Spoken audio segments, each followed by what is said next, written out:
একজন মানুষকে আপনি কত বছর ভালোবাসতে পারেন? 1 বছর, 5 বছর, নাকি 10 বছর? কিন্তু যদি বলি একজন মানুষ তার ভালোবাসার মানুষটিকে 15 বছর পরও ভুলতে পারেনি। সবচেয়ে আশ্চর্যের বিষয় কি জানেন? মেয়েটি কখনো তাকে ভালোবাসেনি, তবুও ছেলেটি তার জন্য অপেক্ষা করে গেছে। কিন্তু 15 বছর পর তাদের যখন আবার দেখা হলো, তখন মেয়েটি এমন একটা কথা বলেছিল যা শুনে ছেলেটার পুরো পৃথিবীটাই যেন থেমে গেল। শেষ পর্যন্ত শুনুন, কারণ এই গল্পের শেষটা হয়তো আপনার নিজের জীবনের কোনো পুরনো মানুষকে মনে করিয়ে দেবে। গল্প শুরু। একটা ছোট্ট শহরে থাকতো সৌমেন। খুব সাধারণ একটা ছেলে, পড়াশোনা মোটামুটি ভালো, শান্ত স্বভাবের, আর নিজের মতো থাকতে ভালোবাসতো। কিন্তু কলেজে ওঠার পর তার জীবনটা পুরো বদলে গেল, কারণ তার জীবনে এলো মৌসুমী।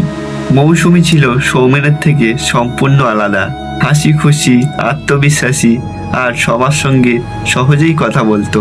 প্রথম দেখাতেই সৌমেন মৌসুমীকে ভালোবেসে ফেলেছিল, কিন্তু সৌমেন কাউকে কিছুই বলেনি। প্রতিদিন দূর থেকে মৌসুমীকে দেখতো, আর মৌসুমী হাসলে সৌমেনের মন ভালো হয়ে যেত। মৌসুমীর মন খারাপ করলে সৌমেনেরও সেই দিনটা পুরো খারাপ কাটতো। কিন্তু একটা সমস্যা ছিল, মৌসুমী কখনো বুঝতে পারেনি যে কেউ তাকে এতটা ভালোবাসে। কিন্তু সৌমেন কি মৌসুমীকে কোনোদিন নিজের মনের কথা বলতে পেরেছিল?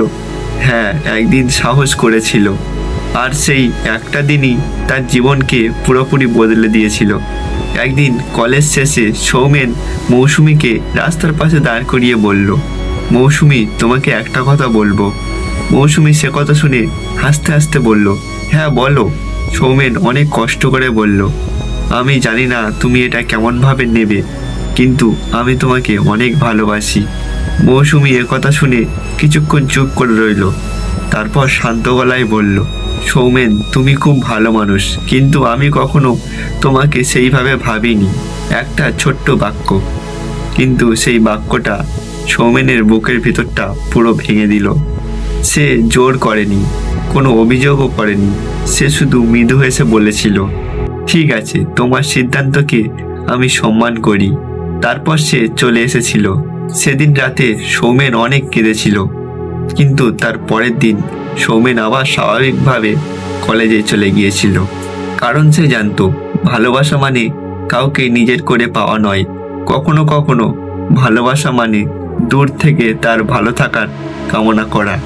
কয়েক মাস পর মৌসুমীর বিয়ে ঠিক হয়ে গেল। সৌমেন খবরটা শুনে কিছুক্ষণ চুপ করে রইল। তারপর মৌসুমীকে একটা ছোট্ট উপহার দিয়েছিল, সঙ্গে একটা চিঠি। চিঠিতে লেখা ছিল, তুমি আমার হওনি, তাতে কোনো অভিযোগ নেই, শুধু তুমি ভালো থেকো, এটাই আমার শেষ ইচ্ছা। তারপর সৌমেন শহরে চলে গেল। সময় থেমে থাকে না। সৌমেন পড়াশোনা শেষ করে অন্য শহরে চাকরি করতে চলে গেল। জীবন এগিয়ে গেল, কাজ, পরিবার, দায়িত্ব সব কিছুতেই সে ব্যস্ত হয়ে পড়ল।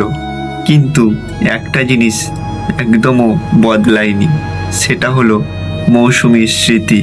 সৌমেন কখনো মৌসুমীকে খুঁজে বের করার চেষ্টাও করেনি, কারণ সে জানতো মৌসুমী নিজের জীবন নিয়ে এগিয়ে গেছে।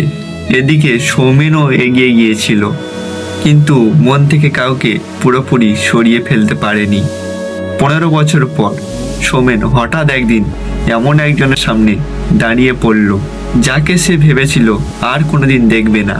কিন্তু এবার মৌসুমীর চোখে ছিল একটা অন্যরকম কষ্ট, আর সৌমেন তখনও জানতো না এই সাক্ষাৎ তার জীবনের সবচেয়ে পুরনো ক্ষতটা আবার খুলে দেবে।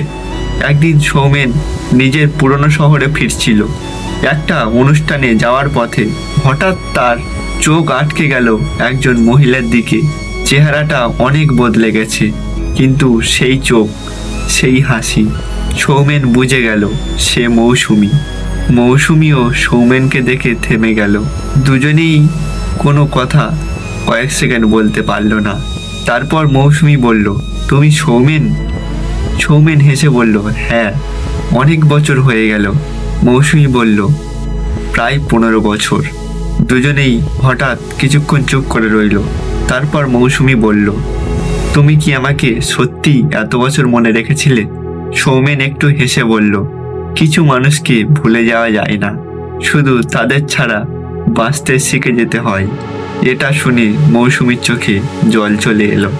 তারপর মৌসুমী একটা কথা বলল, সৌমেন, আমি তোমার দেওয়া চিঠিটা আমার কাছে এখনো রেখে দিয়েছি। সৌমেন অবাক হয়ে গেল, বলল, কি?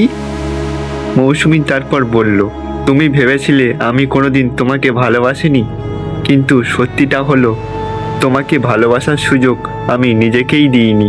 সৌমেন কথাগুলো শুনে চুপ করে রইল। আবার মৌসুমী বলল, তখন আমি বুঝতেই পারিনি কেউ আমাকে পাওয়ার জন্য নয়, শুধু আমার ভালো থাকার জন্য কেউ আমাকে ভালোবাসতে পারে। কিন্তু এখানেই গল্পটা শেষ নয়। সৌমেন তখন মৌসুমীকে একটা প্রশ্ন করেছিল, আর মৌসুমী উত্তরটা শুনে সৌমেনকে বুঝেছিল কিছু ভালোবাসা জীবনে ফিরে আসে না, শুধু একটা শিক্ষা হয়ে যায়। সৌমেন ধীরে ধীরে জিজ্ঞাসা করলো, তাহলে তুমি আমাকে এসব কেন বলছো? মৌসুমী কিছুক্ষণ চুপ করে থেকে বলল, কারণ 15 বছর আগে তুমি আমাকে ভালোবাসতে, আর আজ 15 বছর পর আমি বুঝতে পেরেছি তোমার মতো একজন মানুষকে হারানো আমার কতটা বড় ভুল ছিল। সৌমেনের চোখে জল চলে এলো, কিন্তু এবার সে সৌমেনকে কিছু বলল না, কারণ সময় তাদের দুজনকেই অনেক দূরে নিয়ে গেছে। তাদের দুজনেরই আলাদা জীবন আর আলাদা দায়িত্ব এবং আলাদা পৃথিবী। সৌমেন শুধু বলল, মৌসুমী, কিছু মানুষ আমাদের জীবনে আসে শুধু থাকার জন্য নয়, আমাদের ভালোবাসার অর্থ শেখানোর জন্যে। মৌসুমী চোখের জল মুছে বলল, তুমি কি আমাকে ক্ষমা করেছো? সৌমেন মৃদু হেসে বলল, তোমাকে তো কোনোদিন দোষই দিইনি।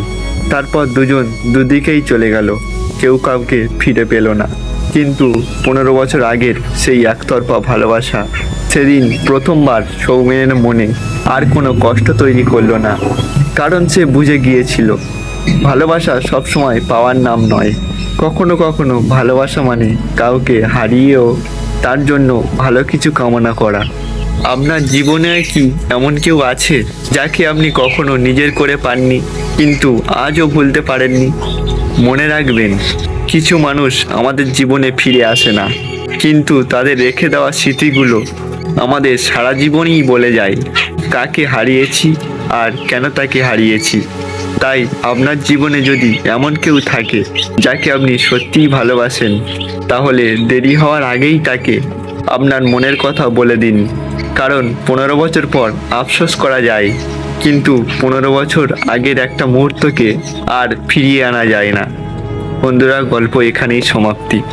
যদি গল্পটা ভালো লেগে থাকে তাহলে like, comment, share and subscribe করে চ্যানেলের পাশে থাকবে অবশ্যই যারা চ্যানেলে নতুন আছো। ঠিক আছে, তো দেখা হচ্ছে নেক্সট ভিডিওতে। সবাই ভালো থাকবে, take care, good night, tata.